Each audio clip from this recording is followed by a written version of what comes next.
Greetings and salutations, everybody. Welcome to the John Campea Show here on my YouTube channel. I'm, of course, your host, John Campea, and it is an honor and a privilege to have you guys joining me here today to talk about some of our favorite things in the world, movies, some television, maybe a few other things that come up now and again. And I'm just glad that you guys are here to join in the conversation. Now, here's how today's show is going to go.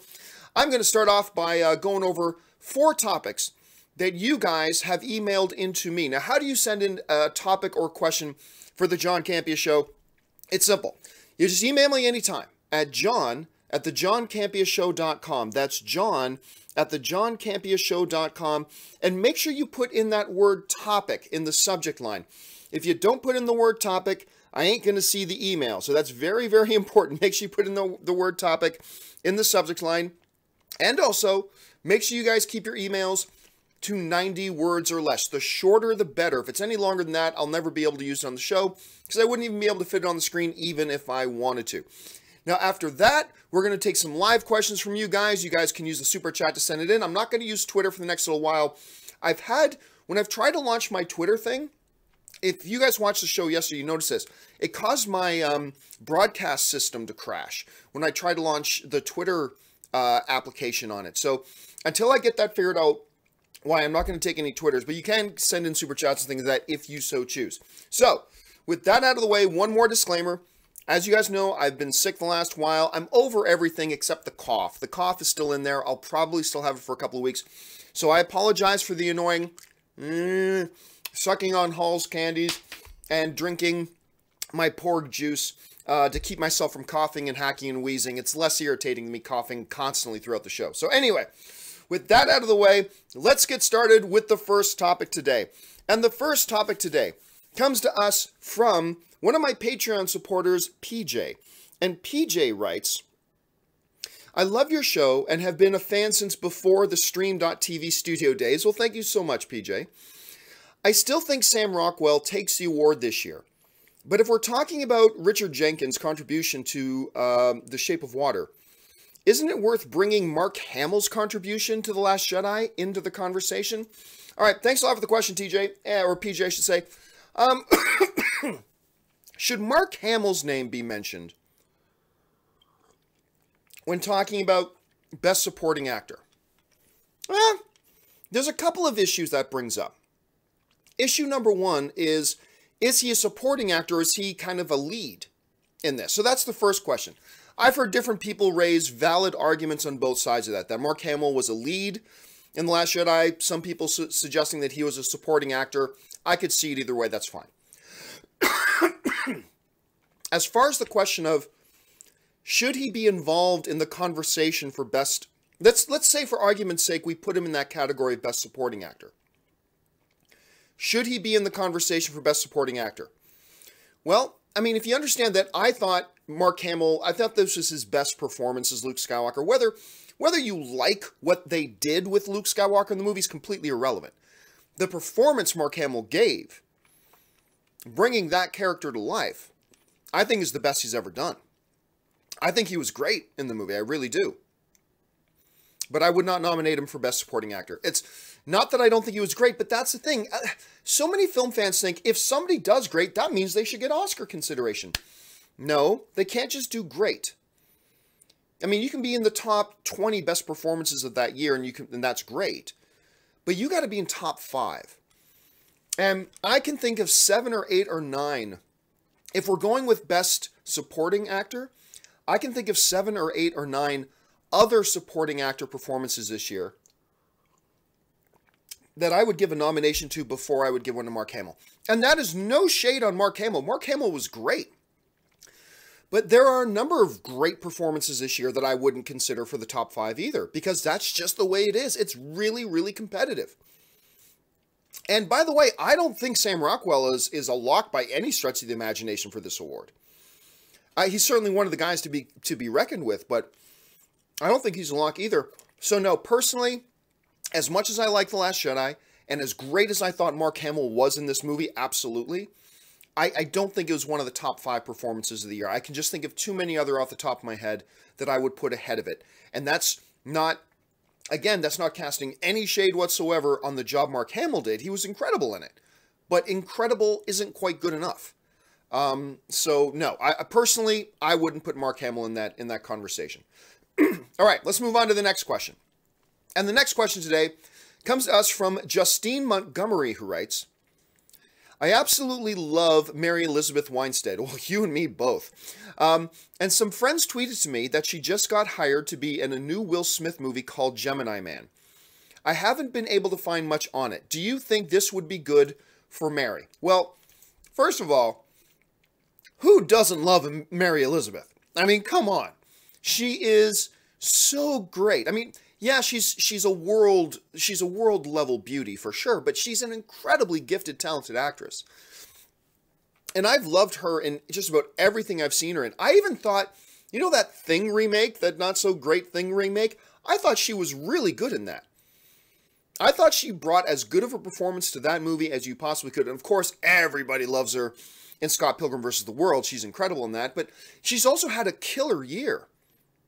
I mean, going back even to, say, 10 Cloverfield Lane, she has had a killer year in the past 12, 14, 16 months.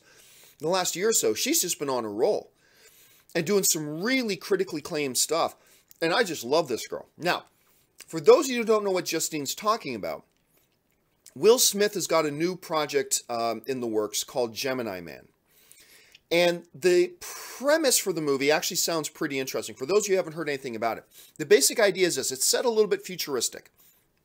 Will Smith plays a hitman, a retired hitman, or at least retiring, I think. At any rate, he plays one of the world's greatest hitmen, but now he's on the run and having to go toe-to-toe with another hitman who just happens to be a younger, cloned version of himself. So that sounds, there's a little bit of Looper in there. Granted, it does sound a little bit like Looper, but overall, from what I've read, this is going to be a very, very different kind of movie than Looper was. But yeah, so Will Smith is having to go toe-to-toe and is on the run from another hitman who happens to be a cloned, younger version of himself. Now, does this mean Gemini Man is going to just be another excuse for Will Smith to cast his son in a role? I don't know, maybe, maybe not, but whatever. But the casting of Mary Elizabeth in this thing, I think is great. Not just for her, because she's been doing like lower profile stuff, been getting a lot of critical acclaim. So it's not just good for her to probably be in what's going to be probably a pretty decent box office film in Gemini Man with a Will Smith, but I think it's great for the movie too. When you get somebody of this talent level in your movie, that's just good news all the way around. So yes, I like it. I think it sounds great. I think it's going to be good for the movie. I think it's going to be good for her. So all the way around, it's a big win. All right, let's move on now to the next question. And the next question today comes to us from Dane Thomsen, who writes, Love you and the show. Thank you so much, Dane. Long-time listener, first-time caller. With the synopsis of Solo coming out yesterday, and the release date saying May 25th, 2018, what is the benefit of having this movie in May? Why not keep doing what has worked and stay in December? Bring on the filthy. Yeah, so for those of you who didn't know, Star Wars put out an official new synopsis for Solo, a Star Wars story. It's nothing mind-boggling. Here, I'll just read it. If you haven't read it yet, I'll just read it to you. Board the Millennium Falcon and journey to a galaxy far, far away in Solo, a Star Wars story. An all-new adventure with the most beloved scoundrel in the galaxy. Through a series of daring escapades deep within the dark and dangerous criminal underworld, Han Solo meets his mighty future co-pilot Chewbacca and encounters the notorious gambler Lando Calrissian in a journey that will set the course of one of Star Wars' saga's most unlikely heroes. So, he meets Lando, he meets Chewie, it's going to take place in the criminal underground. Really nothing we didn't already know. So, they put out that new synopsis, great. Not a major headline, right? The most interesting thing to me, though, about this press release that they put out is that they say, at the last part of it, Solo, a Star Wars story on May 25th, 2018. So, one of the big questions a lot of us have been asking lately, especially with the lack of a trailer, has been, and we've been talking about this for a while, are they going to keep this movie in May? Or, like, because I've been saying for a little while, I feel like every day that passes, and I've always said, I still think they're putting it out in May. But with each day that passes that we don't get an official poster, an official trailer, or whatever have you, I feel like each day that passes increases the possibilities little bit by little bit that they may move this movie, or that they're planning on moving the movie. So I did find it really interesting that when they put out this new synopsis, they chose to include in it that the release date is still May 28th. Is it 28th? 25th. May 25th, 2018. They could have just left that out of the press release. Or, here's the other thing. If they were planning on moving the movie, why release a new synopsis right now at all? So, I'm feeling more and more confident that they are indeed going to stick with this May release date for Solo: A Star Wars Story. I think it's going to work out for them. Now, to your question, though, about why keep it in May? I mean, it's been working great in December. Why put it in May? Well, for a couple of reasons. One, personally, as a Star Wars fan, I just feel like May is the true living ground for Star Wars movies. That's just me. I know a lot of people love the idea that the Christmas season comes and a part of the new Christmas tradition is going to go see the new Star Wars movies. I get it. I do. Because I appreciate that tradition too. The last 3 years, my family and I have started a new tradition. I fly home to Canada for Christmas, and I get to take my mom, who introduced me to Star Wars, I get to take my mom and my dad to go see the new Star Wars movie. It's a wonderful tradition, and I love it. However, saying that the Star Wars movies have done great in December, yeah, but are you suggesting that they wouldn't have done great in August? Are you just because it did well in December, that in no way, shape, or form means that it wouldn't have done just as well, or maybe even better in another month. Christmas is a great movie-going time of year, but so is the early summer season. Lots of people go out to see the movies in the early summer months. That's just statistical fact. So I like the idea of them taking Solo and putting it in May. And to suggest that it won't do as well in May as it would have in December, I think is a misnomer. I really do. I don't think that there's anything to justify that type of thinking or that type of statement. Because you could put it in December and maybe it makes $700 million, but maybe it would have made $900 million if you released it in May. Or maybe they do release it in May, which is what it looks like they're doing, and the movie makes $600 million, but what's to say that it wouldn't have made $550 million if they're released in December? So I really don't think there's any correlation there between the success the Star Wars movies have had at the box office. All of the last 3 movies have made over $1 billion.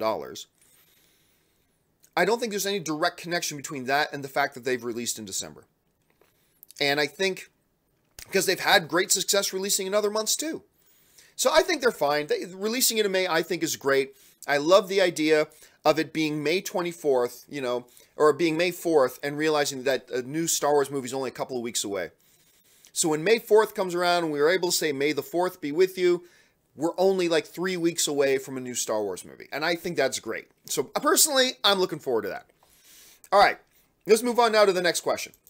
And the next question comes to us from Bradley Winston, who writes, "Hey John, I'm trying so hard to stay positive about the DCEU, but now it's being reported that Warner Brothers just hired the directors of that piece of garbage movie Vacation to helm Flashpoint.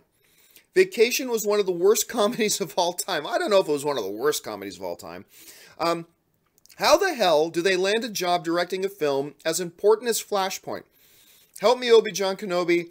You're my only hope. Yeah, so for those of you who have not heard yet, and I'm sure most of you had, it's being reported by Variety, although I don't think Warner Brothers has confirmed this yet, but Variety is reporting it, that Warner Brothers has hired John Francis Daley and Jonathan Goldstein to direct the upcoming Flashpoint movie. A really important movie for the DCEU. Because assumingly they're probably going to try to reset some things in the DCEU.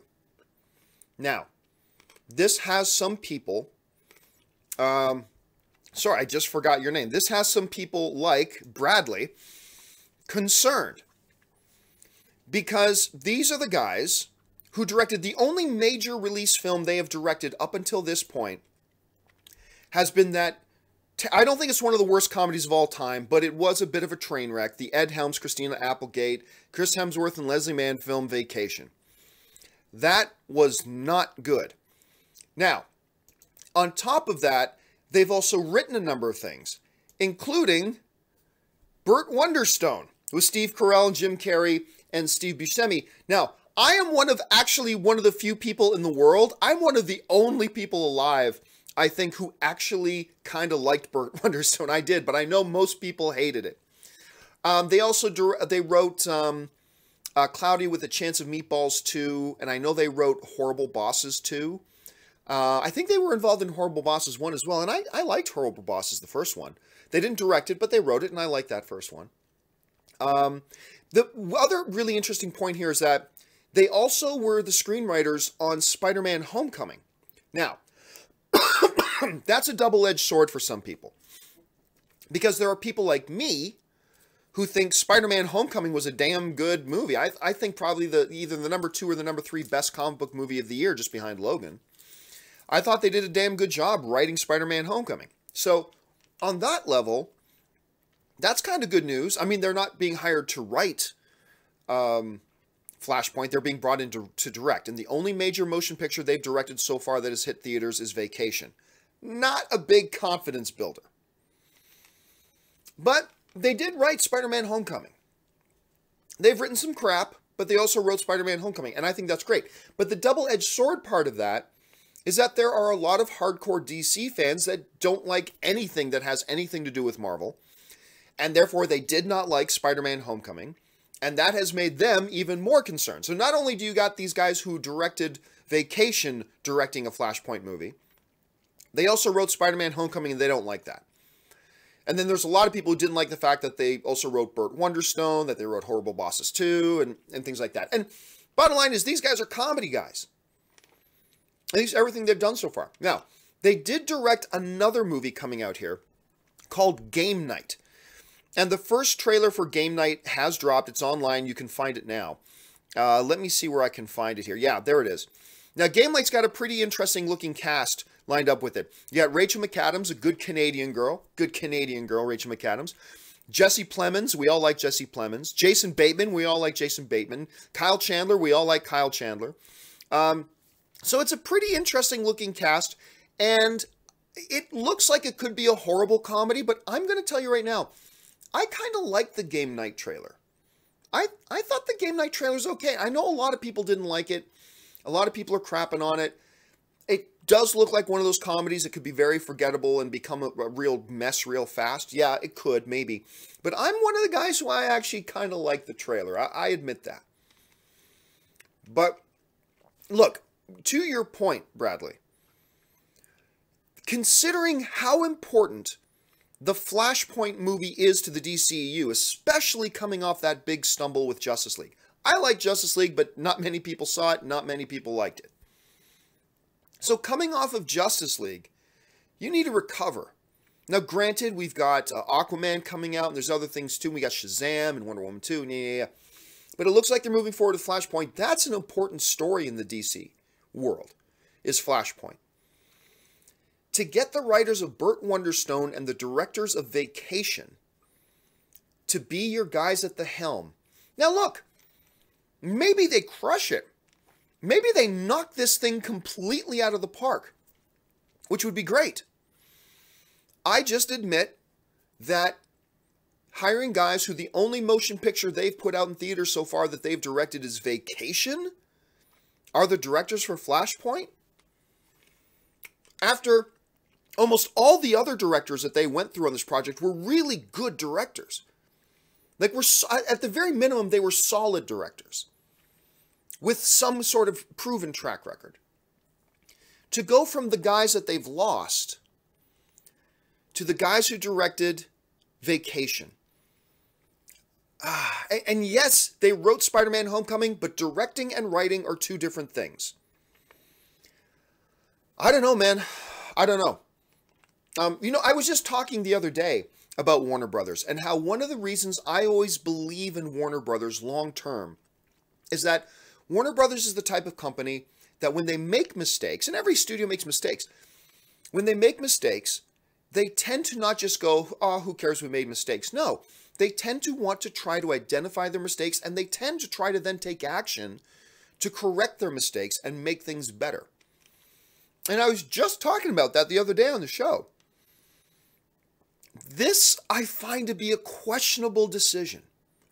I find this hire to be a questionable decision.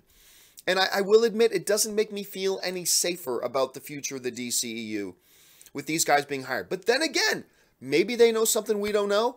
Maybe they got a killer idea, and maybe they'll do a much better job directing than, maybe they learned a lot of lessons with their failure on Vacation. And maybe Game Night will be a great comedy, and maybe we'll all feel a whole lot better of this pretty soon. My initial reaction is pessimism. I will admit that. I'm pessimistic about this. This does not seem like a good hire. And I know a lot of people who are DC fans who for some reason just want DC to be dark. They want everything dark because dark equals good, right? Anyway, they're especially upset because these are through and through comedy guys they've just brought in to do this. And that makes sense, because if you follow, I thought Ezra Miller as Flash in Justice League was quite good. And I thought the character Flash in Justice League was one of the highlights of the film. And he was a funny character. That's part of what made him so entertaining. And so, to me, it makes sense that you'd want to look at a comedy angle, because that's what worked really well for the character in Justice League. Other people may raise a counterpoint to say, hey, you know what? Flashpoint is a serious movie. It is serious subject matter in Flashpoint. And I don't think the two are mutually exclusive. I think you can have serious, dark subject matter while dealing with it in a fun and entertaining way. I'm not saying that's the formula you should follow, but I'm just saying that can work. It worked very well for Thor Ragnarok. A lot of people loved Thor Ragnarok. A lot of people went out to see it and went out to see it multiple times. So maybe that's something that can work here for this movie as well. But what do you guys think about this hire? Does it make you more nervous for the DCEU and the potential Flashpoint? Do you have faith in it? Do you think that, no, you know what? They wrote Spider-Man Homecoming, really like that movie. You know, maybe you're like me and you like the fabulous or the wonderful Burt Wonderstone. Maybe not, I don't know, and maybe you feel more optimistic about it. Let me know what you guys think. Jump into the comment section below and leave me your thoughts. I'm sure we're going to talk about it a little bit more as we get into the live segment of this show. All right, with all that out of the way, it's time for us to go to the live questions, guys. And I will go to your live questions here in just a moment. And by the way, if you've not sent in a super chat yet, if you've not sent in a question yet, please do not anymore. I want to make sure I'm able to get through all the ones that we have in there already, and we already seem to have a whole bunch. So, before we get to that, though, it is that part of the show for me to do my 1-minute commercial break to admittedly shamelessly plug my Patreon campaign, which is the thing that keeps the lights on around here, and it's the thing that makes it possible for me to be able to do these shows. So here, check out this 1-minute spot for my Patreon plug, and I'll be right back. For those of you who have followed me for any period of time, you guys know that I made the decision recently to leave the corporate overlords. I no longer wanted to work for corporations. I wanted to be an independent content creator. And the only way I've been able to do that is by the support of my Patreon supporters. So what I would like to do is to ask you guys who watch my shows, who spend any amount of time with me every single month, to consider going over to www.patreon.com/John Campea. There you'll get all the information about what exactly does it mean to be a Patreon supporter of mine? What does being a Patreon supporter do for helping to make sure that shows like this one and all the other shows I do here on my channel can actually be produced? And on top of that, what benefits are there to being a Patreon supporter? And maybe if you guys can check that out, if you decide you want to be one of my Patreon supporters, that would be awesome. And if you don't, that's perfectly fine too. I'm just happy that you guys have decided to be here today and be a fellow movie fan and join us in the conversation. So go and check out the website, see if you want to become a Patreon supporter. And now, let's get back.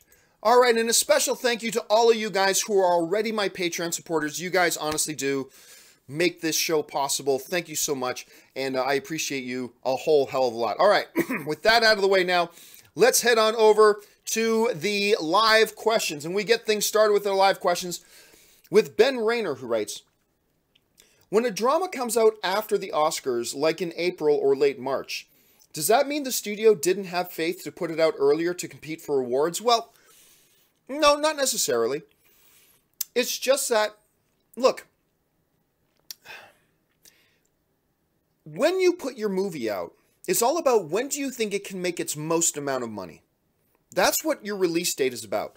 Where will this movie perform best in relation to the landscape, in relation to the calendar, and in relation to the release calendar of other movies as well? Where will this movie perform best? Now, every once in a while, when you've got a movie that a studio is absolutely convinced will get some Oscar buzz, Oscar buzz can generate, I mean, it's scientifically proven, it's mathematically proven. It does generate more interest and generates more box office for that movie in particular. So if they're absolutely certain that their movie will get a lot of Oscar buzz, they may want to put it closer to the end of the year, like around December, stuff like that. Remember, for it to qualify for the Oscars, it has to release before before December 31st in at least a couple of theaters. So keep that in mind. It's okay if it counts if it goes in limited release before December 31st and then goes in wide release later. That's fine.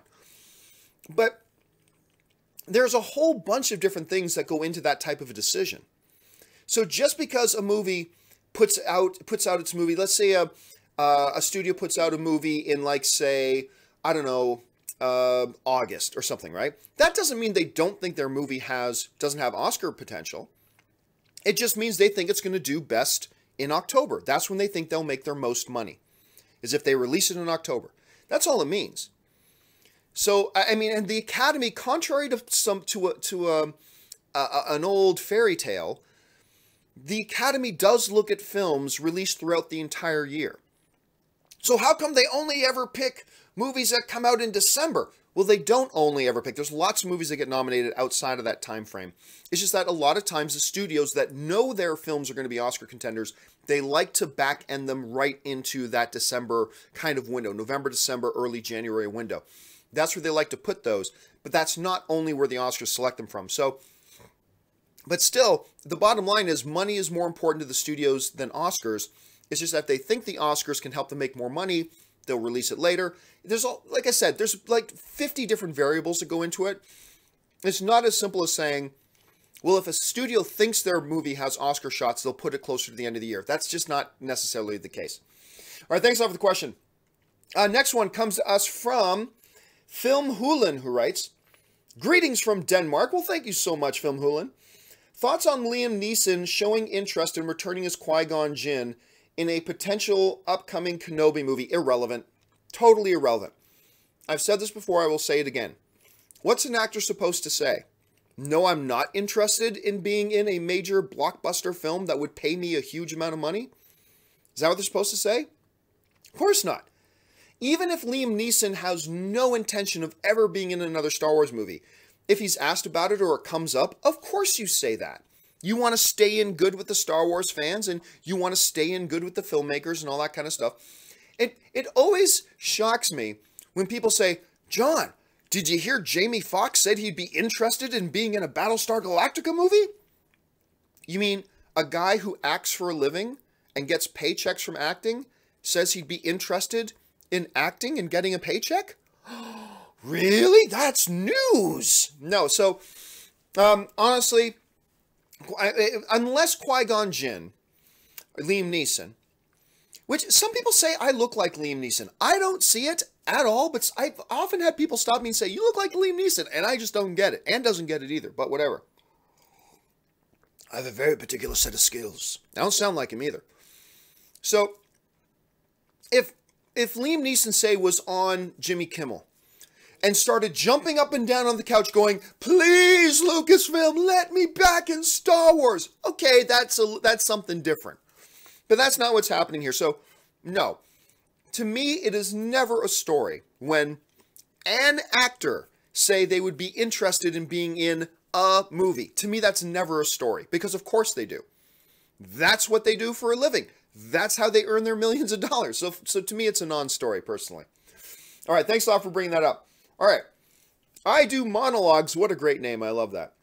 I Do Monologues writes, do you think the hashtag Time's Up will change Hollywood? Well, there are two answers to that question.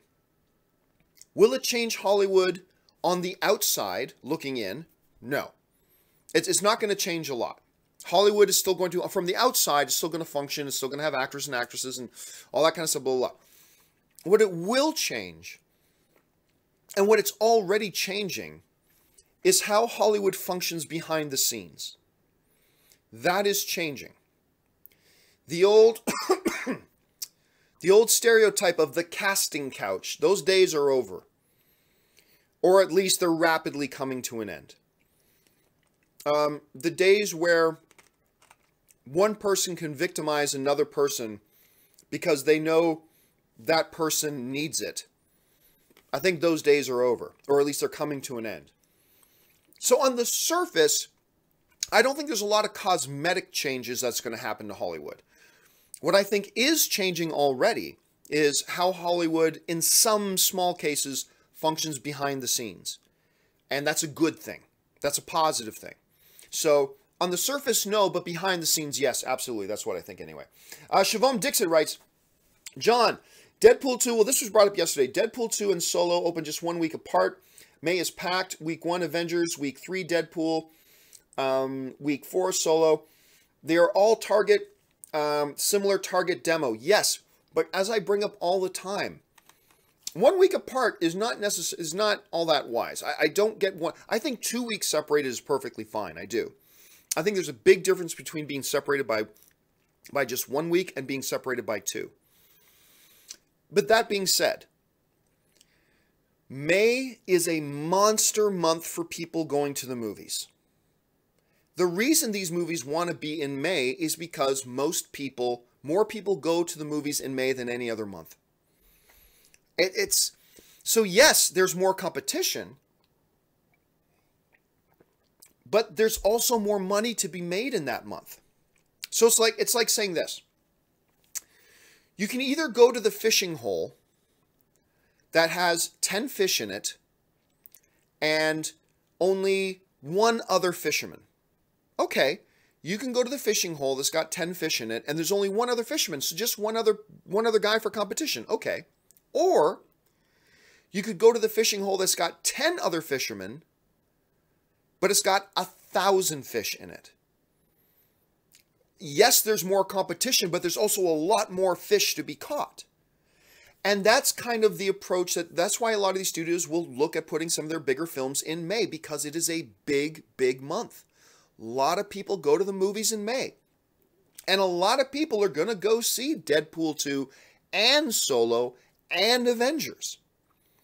I can guarantee you one of the things that Deadpool is banking on, if this calendar is correct, a lot of people, one of the things that Deadpool is counting on is that a lot of people will go to see Avengers and love that comic book movie. And then just like, wait, like 12 days later, we've got another comic book movie? Awesome. And they'll come running right back to the theater and go see another one. That's the strategy. And it's going to work for them. They're going to make a lot of money. I've never thought Deadpool 2 was going to make $1 billion. I still don't. Not at all. But it's going to make a lot of money. And part of the reason it's going to make a lot of money is it's going to try to ride that momentum that Avengers creates.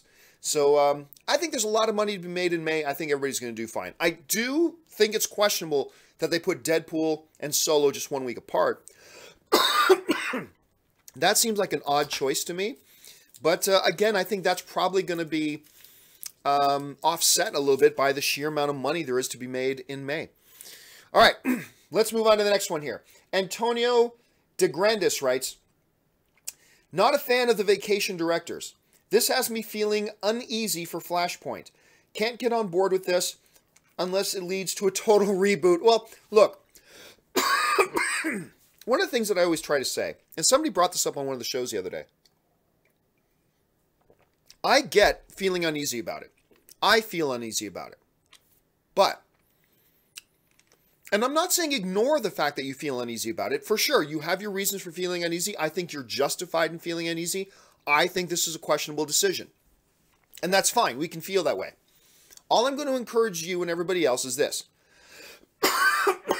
Pardon me, guys. Is that when it's time for Flashpoint to come out, go to the theater, take those doubts, take those patches of pessimism, take that negativity, which is fair to have, but when you go to the theater, take all of that stuff, put it into a ball, and leave it at the door. Go into the theater hoping for the best, and then see what you think. Because how you think a movie will be is different from how you think a movie is, right? And you can't tell how you think a movie is until you see it. So it's totally fair for you and me to be pessimistic, to have our doubts, and be critical of how we think it looks. But it's important that when then the movie comes out, let's take all those expectations, leave them at the door, then go in and watch the movie and see if the movie turns out good or bad. And that's all we can really do. So, Antonio, I'm with you. I'm pessimistic about this decision as well. But hey, we'll see how it all turns out. All right. Next one. Tony Bush writes, saw 3 billboards last night. Glad Margot Robbie's twin, Samara, played the zoo girl. It will earn several nominations, including Best Score. But I think the ending will stop it from winning Best Picture. See, for those, I don't want to give anything away. Because I know a lot of you guys haven't seen 3 Billboards yet. 3 Billboards is fantastic. I absolutely love this film.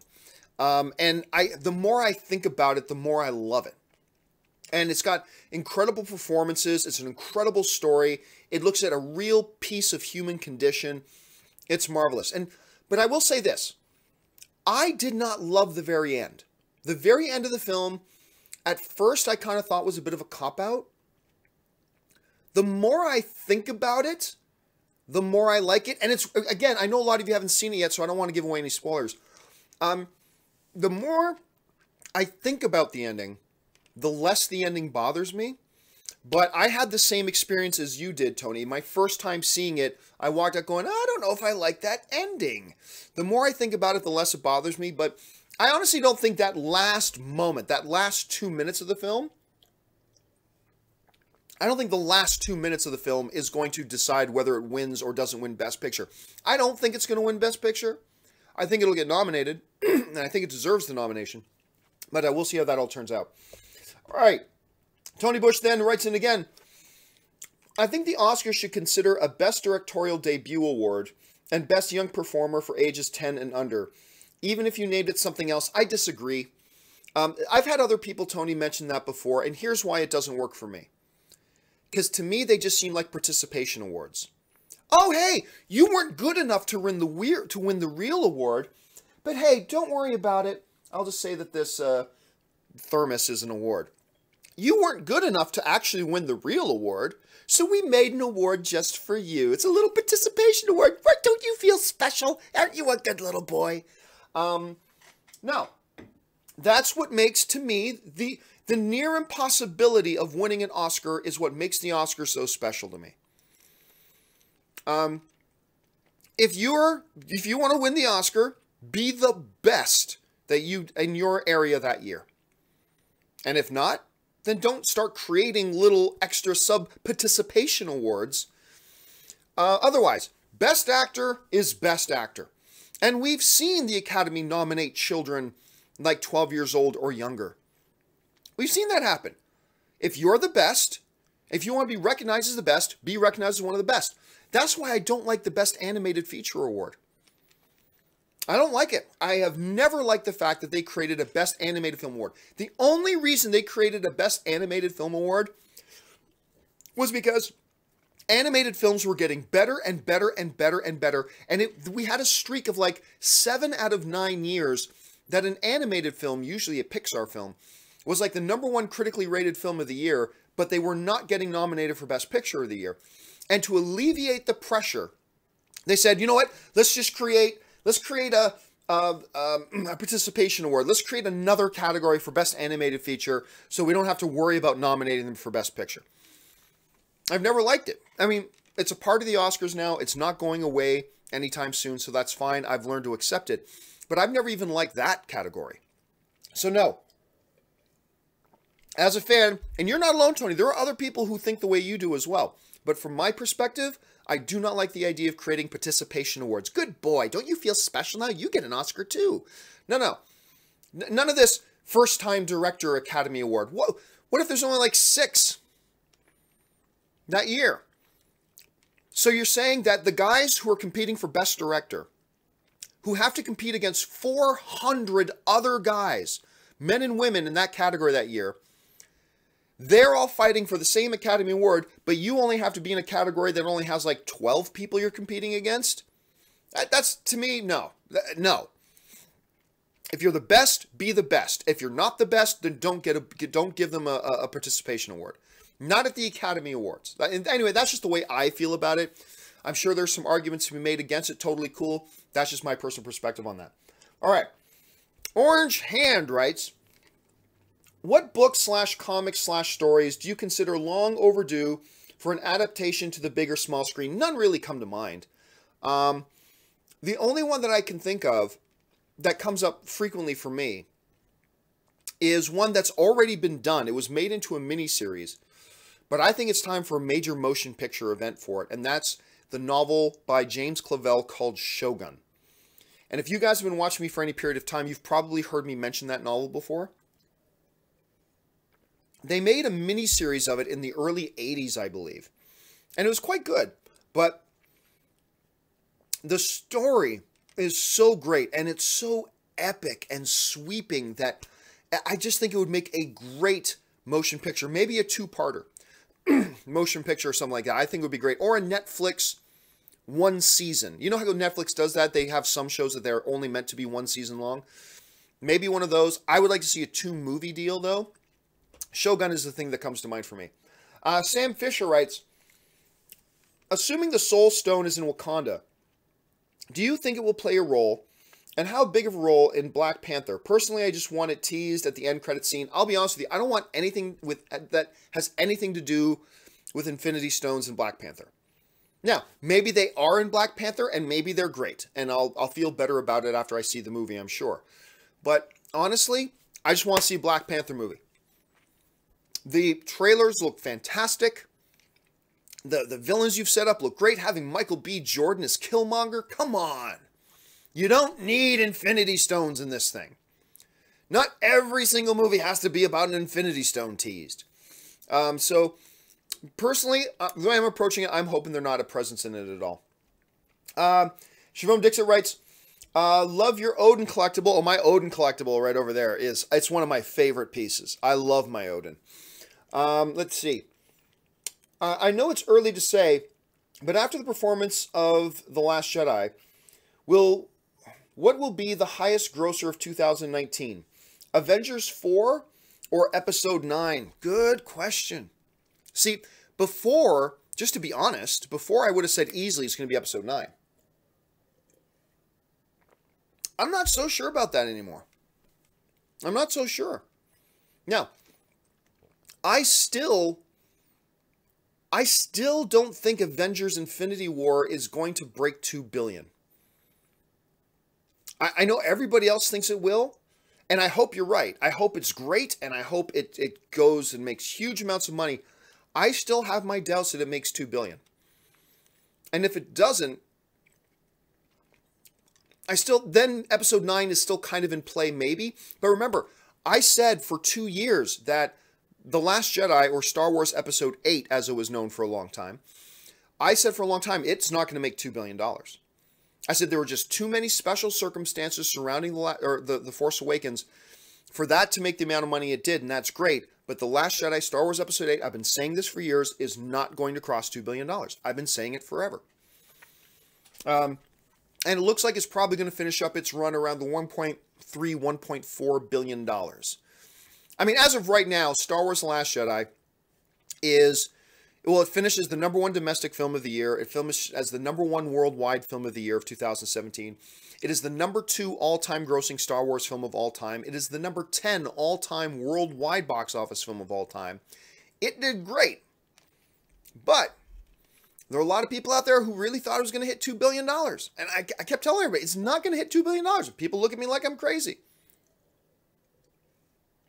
Kind of like before The Force Awakens came out. Everybody says it's going to beat, what's the name of that damn James Cameron movie? Avatar. It's going to beat Avatar. And I kept telling everybody, no, it is not. It's going to make a hell of a lot of money. It is not going to top Avatar. And everybody looked at me like I was stupid. Well, usually for good reason. But this time, it was not for a good reason. Everybody looked at me like I was crazy when I said, look, it is not going to beat Avatar. And sure enough, it didn't beat Avatar. And it's totally fine. So, anyway, as of right now, if I had to make a guess right now, and maybe I'll change my mind after I see Avengers 4 Infinity War, I will guess right now that Avengers Infinity War will be...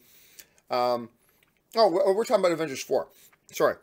My guess is that Avengers 4 will be the #1 box office movie of that year. That's what I'm going to say right now. Let me see Infinity War. Let me see Avengers 3. And see how Avengers 3 performs. And see how it does. Is everybody else right and it's going to make $2.3 billion? Or am I right and it's going to make closer to $1.7 billion? We'll have to see. I want to see that. Once we see how Avengers Infinity War does, I'll have a more... I'll feel better about whatever guess I have about 2019 with Avengers 4 and Star Wars Episode 9. But right now, I will go out on a limb and change what I said from last year and say probably Avengers 4. But again, let me see how Avengers 3 works out, and then we'll have a better idea about what we're working with. All right. I'm going to fly through the next few ones, so I want to make sure I get through them all. The Batfleck writes, have you heard any update for when the Henry Cavill / Alexandra Daddario film Norris will be released? I'm really excited to see those two work together. Nothing. I haven't heard a thing. I am a big fan of Alexandra Daddario. I think she was poised to be a very big star, and something has caused big road bumps for her. And she has not taken off the way I think she deserves to take off, or the way I expected her to take off. Henry Cavill's about to have a really good couple of years. He's got some significant projects he's in. And he's going to be a big superstar for a long time. But I hope Alexandra Daddario can really break out, because I think she's a really undervalued talent. Shazome Dixit writes, more cute and adorable, Baby Groot or Porgs?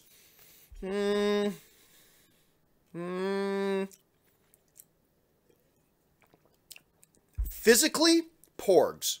Personality-wise, Baby Groot. So there are two different answers to that.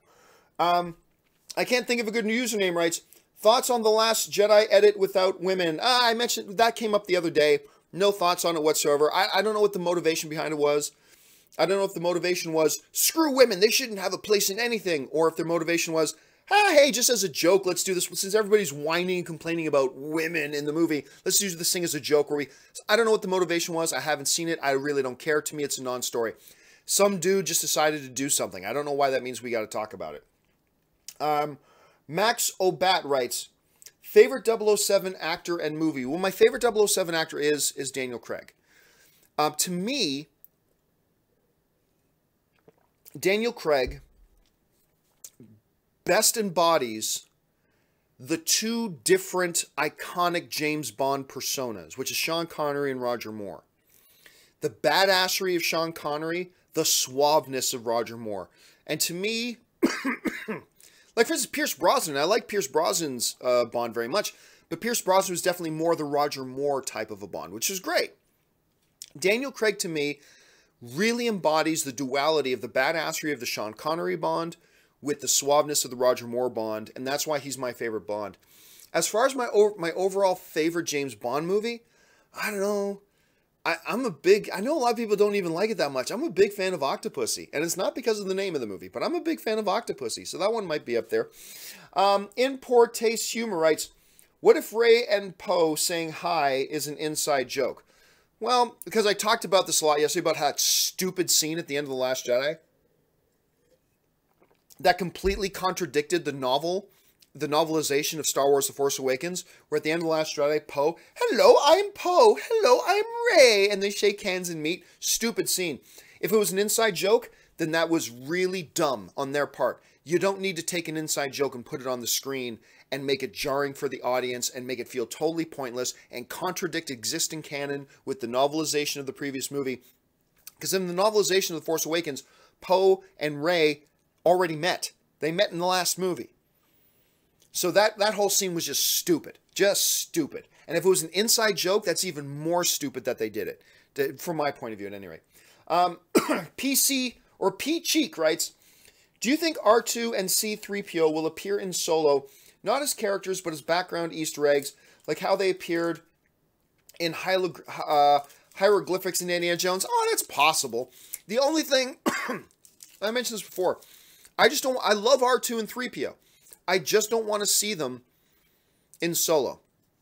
It'll feel forced and shoehorned, almost as bad as Maz Kanata in The Last Jedi. I do not want to see them in the movie. Now, if they put them in as like little Easter egg, like little treats, like hieroglyphics on the wall, a little action figure, that's fine. That would be fine. I have no problem with that. That's fine. I just don't want to see the characters show up just for the sake of seeing them show up. That to me would just be jarring as an audience member. Interesting question, Peacheek. All right, Jonathan Rossler writes, in your opinion, was Justice League better than any MCU films? Yeah.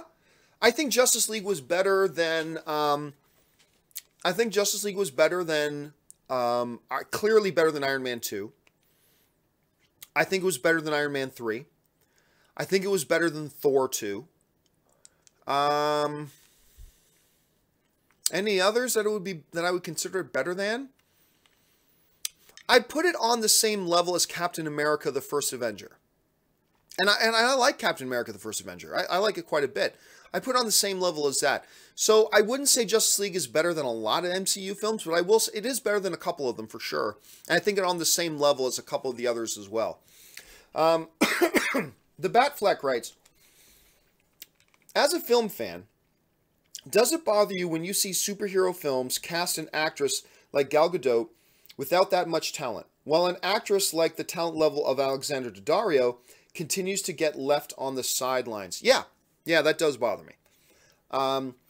Look, I'm not going to get into the whole Gal Gadot thing.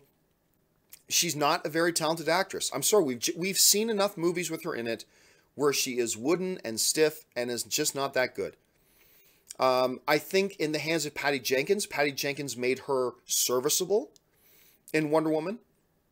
I think Gal Gadot didn't distract from Wonder Woman. She didn't detract from the movie, but her performance didn't bring anything to the role either. I think if that movie was directed by anybody of lesser talent than a Patty Jenkins, there would have been a lot of problems. But yes, and the same thing is true with certain actors. It drives me crazy when I see certain actresses who everybody knows aren't that talented getting roles and attention for different reasons over other actresses who are clearly superior talents. And yeah, it is a frustration when you see an actress of the caliber of an Alexandra Daddario. If you did not see her in what's that true crime show, True Detective. If you didn't see her in True Detective, my God, she elevated the material. It was good material, yes, but she elevated the material. But I feel the same way with a lot of actors. There are a number of times we see actors getting roles. It's like, why is this guy getting roles like this? One of these clearly much more talented actors who should be getting those roles. So yeah, as a film fan, that bothers me for a couple of reasons. Number one, because people with talent and who have put in more work and who deserve it more aren't getting it. But also as a film fan, knowing I would have gotten a better product had they put in a better actress or a better actor or whatever in this role, we would have ended up with a better product that I, as a film fan, could have enjoyed more. But anyway, yes, as a film fan, it bothers me on that level. Ben Rayner writes, love your Porg mug, thank you. Was it a gift? Do you know where they got it? Actually, this isn't even mine. This is Anne's. Anne loves Porgs. Like, huge. Anne, let me do a plug here for Anne. Anne even she started a Instagram account called Porgstagram. So search for Porgstagram on Instagram. And she's already got over 1,000 followers on it. Where like every day or two, she's got like 20 different little toy Porgs. She takes them around Los Angeles, and she took them to Canada and Boston. And she's got pictures up of Porgs at Gillette Stadium in New England. She's got pictures of Porgs in front of the Hollywood sign. Anne is completely in love with Porgs. She loves them. So this mug was actually one of the Christmas presents I got her. I got a whole ton of Porg stuff for Christmas. This coffee mug was one of them. But it just happens to be the biggest. Look at the size of this thing. This just happens to be the biggest mug we have in the house. So since I have to drink tea throughout the show to keep myself from coughing too much, I just nabbed it. Anne's at work anyway, so she's not missing it right now. But it is Anne's mug, and I bought it for her. I can't think of a good username, writes, if Aquaman underperforms, is that the final nail in the coffin? Well, see, it depends. It depends, I can't think of a good username, on how do we define underperformed? I mean, look, if Aquaman makes, like, say, $600 million, I think that would be great for Aquaman. I really do. I think $600 million for Aquaman would be great. But some people might look at that and say, well, it's a comic book movie. It should have a shot at making $1 billion. Like, come on. Aquaman is not going to make $1 billion. So let's not even pretend that. So if it underperforms, it's one thing to say that, but then what does underperform mean? Does making $500 million, does that mean underperforming? See, I think if it makes $500 million, it's right probably where they're expecting it is 500. But, like, what if it makes, like, 375, 400? Okay, now you're getting into underperforming territory. But here's the thing. By the time Aquaman comes out, which isn't until the end of 2018, they're already going to be well into production and finished production on one or two other DCEU films. So even if Aquaman comes out and totally bombs, even if, that's not the final nail in the coffin, because I think Shazam will already be in the can. They'll already have Shazam finished. Wonder Woman 2 will probably be, the wheels will already be in motion. They're already spending money on Wonder Woman 2. Flashpoint is probably in production by that point. So it's too late. So it almost doesn't matter what happens with Aquaman. It can't be the final nail in the coffin because there's too many other things that are already going to be in motion and things money is already being spent on. So it's going to be interesting to see what Warner Brothers does now with a brand new head of the DC film division. And let's see what this guy does and how he's able to right the ship. Eddie Burton writes, over under 50% that Qui-Gon pops up in an Obi-Wan movie. I'm going to take the under on that. Not impossible. Like, if you set the over-under at like 15%, I would have taken the over. But if you're setting the line at 50%, I'll take the under on that. Eric Hopkins writes, with Deadpool 2 moving to May 18th and Solo still on May 25th, they're only 1 week apart now, not 2 weeks apart as you thought on Star Wars Talk Tuesday. So should Solo move now that Deadpool got out in front of it? Thanks. No. Disney does not react to what other studios do. We need to know that by now. Disney never reacts to what other studios are doing. Fox could have said Deadpool is opening on May 25th with Solo. That's not going to change Disney's mind. Disney does what Disney wants to do. They do not react to what other people do. Now, I still think they have always considered moving Solo for their own reasons. And I still think there's a chance that they move Solo. But if they do move Solo, I absolutely 100% guarantee you it will not be because Deadpool moved to the 18th. Of that, I am 100% sure. Maybe they move it, but if they move it, it'll be because the reshoots were so extensive, they needed more time, they wanted to adjust their marketing campaign, which requires 6 more months, whatever. If they move Solo, it's because they want to move Solo. It's not going to be because, uh-oh, another movie moved to a week before us. Disney don't care. Disney don't care. That's why when, what was it? Was it Batman versus Superman and Civil War that were supposed to come out on the same day? Or the same weekend and create this big game of chicken? And it's like, Disney didn't even talk about it. It's like, we're not moving. And the other film moved. So, no, I don't think this is going to affect it at all, to be honest with you. Kick It to the King writes, do you believe John Schnepp when he reported Tom Holland is in Venom? He also said Batman was going to be in Wonder Woman. Not buying the story. Looks similar when you had a scoop about Ant-Man years ago. I appreciate you sending that question. I am going to refrain from commenting on that situation. I'm just not going to offer any comment on that situation for obvious reasons why I don't want to get involved in that. Obviously, I know John Schnepp, and On that basis, I am going to offer no commentary on that. I appreciate that you sent in the question and everything, but this is just a scenario where I choose to plead the fifth, and I choose not to offer any comment on that situation. Chad Van Soik sends in a super chat. Thank you so much, Chad. Appreciate that. Rob McDonald writes, be honest, John, you have Act 2 nipple juice in that pork cup, don't you? Oh, you'll never know what I have in this cup. You will never. So delicious. That's just tea. It's green tea with honey is what I got. Let's see. Chad Van Soik writes, where do you draw the line between what makes a good serialized movie franchise and a high-end television series a la Game of Thrones? Listen, Chad, honestly, that is a subject for a book. That's an hour and a half long discussion, to be honest with you. To me, I don't know. I mean, it's just, you know, when you've got some material that would perform well in the box office. Look, believe it or not, first choice for a studio is usually making a movie because you can make more money that way. So you have to ask yourself, can this draw an audience instantly? Because a movie, you have to get your audience right away. With a television show, you can put out 7, 8, 9 episodes and gradually, slowly build up an audience and all that kind of stuff. So they have to ask themselves, is this something that can pull in an audience right away and lends itself to a good 2 hours to 2.5 hour storytelling capsule? Or is this something that wouldn't work that way and would simply work on television? And there are a million factors that go into that. There's no way I could sit here and say, oh, here's the 1 or 2 things that you need to look at. It's just, it's on such an individual case-by-case basis.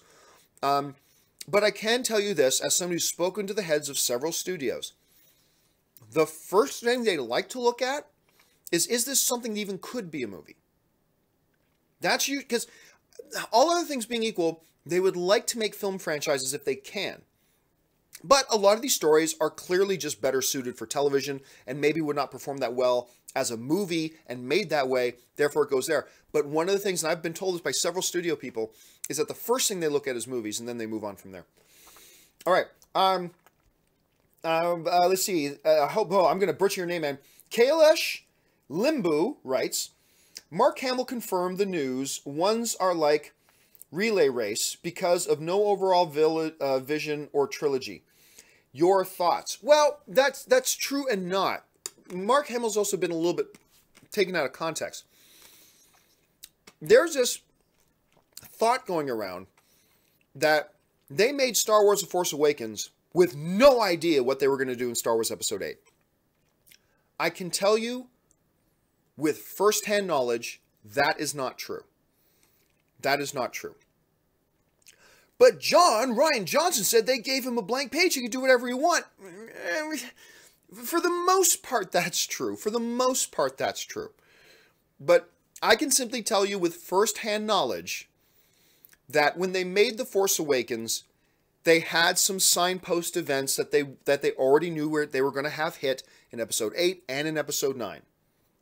They didn't go into it with complete blinders. Generally speaking, Ryan Johnson was free to do whatever he wanted, basically speaking, but they did have some road posts that they wanted to hit. Like, they didn't just make one movie with no idea what we'll do in the second one. That's not how they approached it. That's not what they did. They left it very flexible and created a lot of freedom for the filmmaking teams as they move forward, much like Kevin Feige does with the MCU, but there were some signposts. All right. Simon Greenway writes, always hear of best male voices, but who are the best female voices in TV and movies? My choice is, I don't know how to pronounce that, from 24, The Expanse, and The Punisher. Oh, if you're talking about the lady who plays the main girl's mom in Punisher, and she's got a voice like this, like Indian Muslim descent. I'm not quite sure what her ethnicity is. Shore Agdashul. Anyway, if that's the woman you're talking about, you're damn right that she's got one of the best voices. And one of the most distinct voices as well. Because I may not know her name off the top of my head, but when you hear that voice, you know exactly who it is that's talking. And if we're talking about the same person, and maybe I'm just making myself look stupid and it's not the same person I'm thinking about, but then I'm in total agreement with you. She has got a badass voice. I love that woman's voice. I could listen to that woman just read the phone book. Tracy E. writes, John, have you seen Black Lightning yet? I saw it and I loved it. Yes, I did. And I'm going to put up my review of the premiere episode of Black Lightning a little bit later today. Make sure you come back and check that out. I'll give you a sneak peek. I quite liked it. But I'll talk more about it a little bit later on my channel today. KernDog1 writes, please wear a Jag shirt on the show if they win. Nope. Nope, nope, nope. I'm a Pats guy. Let's see. Michael Movie Talk and Reviews writes, the Jags are going to beat the Pats. You ready? Sure, and the sky is purple. Look, the only chance the Jags have of beating the Patriots is if Tom Brady gets a massive flu, Gronk trips down the stairs coming out of his house, pardon me, and Belichick, whacks his head and gets amnesia. It's the only way that's going to happen. There is no way the Jags are beating the Patriots. Not a chance. Now, I've just setting myself to have to eat my words next week, aren't I? Okay, Jathian. Oh, dear. A whole bunch of other questions, guys, came in after I asked you not to send in any more questions. Let's see. Jathian writes, hey, John, what's your thoughts on John Schnepp's comments on Tom Holland appearing in Venom? I've already mentioned. I'm not going to comment on that. Asian Boy writes, WB really hijacked Snyder's Man of Steel and turned into DCEU. First of all, you do understand the DCEU is Warner Brothers. It's not Zack Snyder's. It's Warner Brothers. It belongs to them. They are the bosses. They're in control. It is their vision and their movies, not the directors. You got to keep that in mind. Let's see. Sujith writes, and this is going to be the last question I take, guys. Sujith writes, have you watched the Ron Howard movie Rush that came out? Oh, yes, I did. I love Rush. Came out in 2013. Being a Formula One fan myself, I loved it. Your thoughts, if you've watched it, best biopic ever, in my opinion. Daniel Bruhl nailed Niki Lauda. Daniel Bruhl was fantastic in that. You know, Chris Hemsworth was great in that movie, too.